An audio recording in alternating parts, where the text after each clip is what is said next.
Hello everyone, it's me again, Kirsty.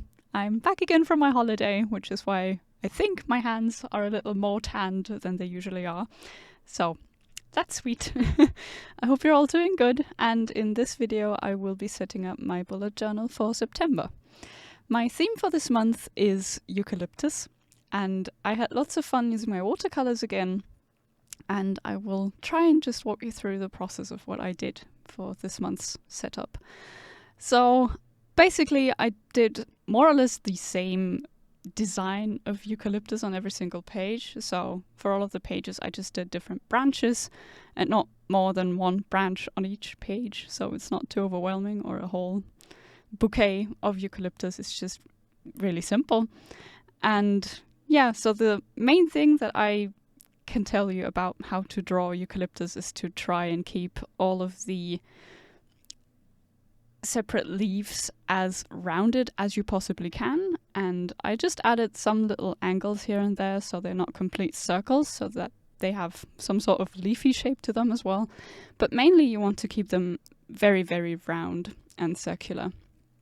And as always, I drew them out beforehand with a pencil so that I knew where everything was going to go and I didn't have to worry about that while filming. So there are very slight pencil marks already on the page and I just work with those. And then I just went in with my watercolor directly into the little bubbles that I drew and all of the little pieces of branches that are in between.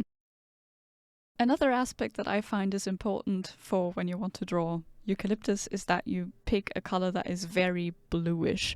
So in real life they look almost like a greyish sort of green, but a very dark green that is also very blue. Talking about colors, gosh. So on my palette I mixed a very dark green of mine with a very light blue. I think it was a light blue, or it doesn't really matter. The matter is that there's blue in there. I watered everything down very much so that so that everything looks very light, and that's essentially what I did for all of my eucalyptus drawings. For the cover page I didn't do anything else but add this little branch and then wrote out September with my Tombow Fudenosuke brush pen. I think this is the heart tip that I used. And then that was pretty much it for my cover page. As I said, I tried to keep everything very simple for this one. I did lots and lots of different drawings for the past month, so this month was really nice to calm down and relax, especially because I didn't have that much time to film, because I just got back from my holidays, as I just said, and I didn't have too much time to put this video together because I'm already back at work as well. So it was nice to not have to think of too many different things to draw and just stick to one main design, I would say. For my calendar spread I did the same thing I do every month. I just added my big calendar where I have all the space that I need for all the appointments and different dates that I need to keep track of. And on the right hand side I have some space left over for my little drawing of a eucalyptus branch. I did everything as I did on the first page. I had everything drawn out in pencil beforehand and then just added my watercolors so that there's color everywhere. I even let the dark brown bleed into the rest of the leaf a little in some places, and then as you can see right now I just used one of my colored pencils to draw a little bit of an outline that wasn't too harsh, so it still looks very light with the watered down watercolor that I mentioned. And then I also used watercolor to color in all of the boxes on top of my calendar where I added all of the days of the week. And this way it also looks more tied together than if I used a completely different pen or a completely different medium to fill these in. And because I used so much water for all of my watercolor drawings, it just looks really nice and a little splashy and whimsical, and I really like it. For my tracker spread, I also did the same thing. I went back to my original layout where I have 2 columns of different calendars for my habits tracker, and then again 2 other columns for my sleep and mood tracker, which I think my sleep and mood tracker haven't changed in like years at this point, so they will always look the same. And as I said, I have those little mini calendars for my habits on the left side. I used my Tombow Fudenosuke again as the pen for all of the headings that I had on this page. And then I used my trusty ballpoint pen to draw in all of the rest. As you can see, I also always add these dotted lines to my sleep tracker, which are, they signify the ideal time that I would like to go to sleep and that I would like to get up. And then it's really nice to see at the end of the month when I met that goal of going to bed at 12 at the latest and getting up at 8. Usually when I work, I get up earlier than that, but I can still see if I had 8 hours of sleep very easily if I only moved the bar a little further to the left, if that makes any sense. So anyhow, the little branch that I did was significantly smaller this time for this page because I didn't want to overload it. As I already mentioned in previous videos, this page is one that tends to look very crowded because there's many things that you fill out, and the trackers don't stay as empty as they look right now when you see me setting things up. But that is why I try to keep the design aspect on this page a little smaller, and so it doesn't overwhelm all of the rest when it's filled in and there's lots of color anyway. I think you can see a little better that I tried to outline everything with a dark brown pencil for this one as well, so that it just doesn't, so it's not too harsh. I just think because I used watercolor and I wanted it to look a little flimsy and magical and not too bam, I also opted for that one. But, and I contradict myself here, because that obviously is the first page where I used a very, very tiny tipped fineliner to outline everything a bit.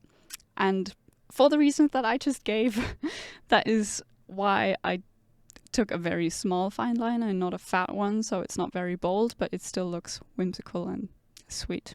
So it's a little more out there because it has line art and the others don't really, but yeah, for this page I think it looked a little better with the outline, and I think I stuck with that for the rest of this setup as well.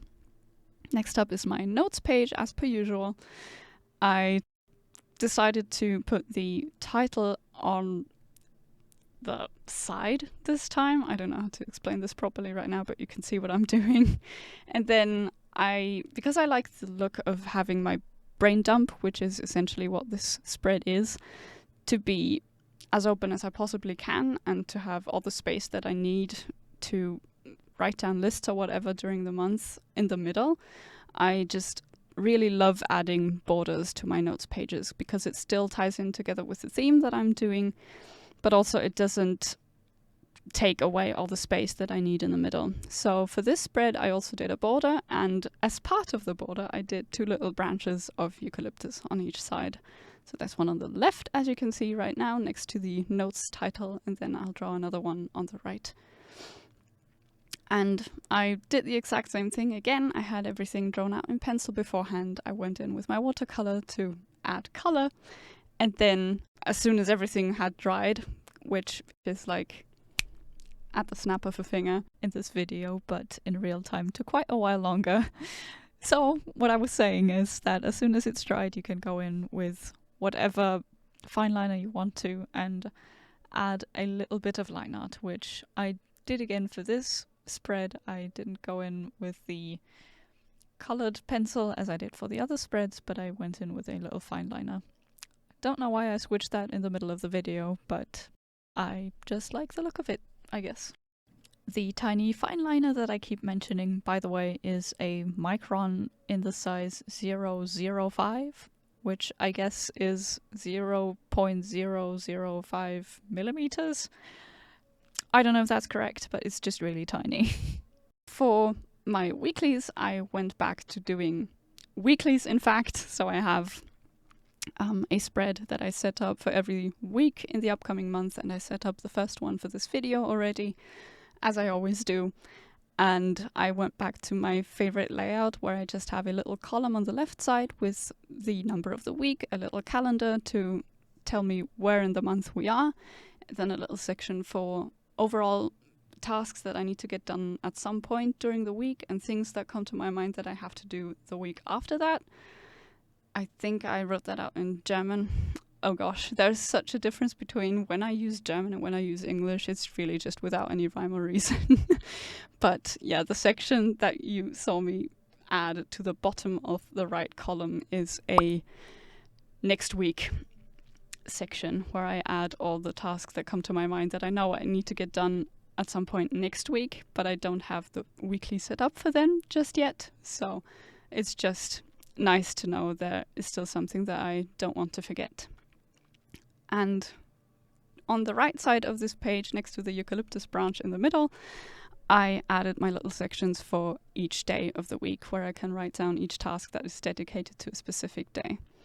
I think that is the only spread where I added the line art first and then went in with my watercolor, but Microns have waterproof ink, so that's not a problem. Alright, and with that we've come to the end of this video. Here's a final flip through of all the pages I did. I hope that you enjoyed this video and that it was of use to you and that you enjoyed what I drew. Maybe you can get some inspiration from it.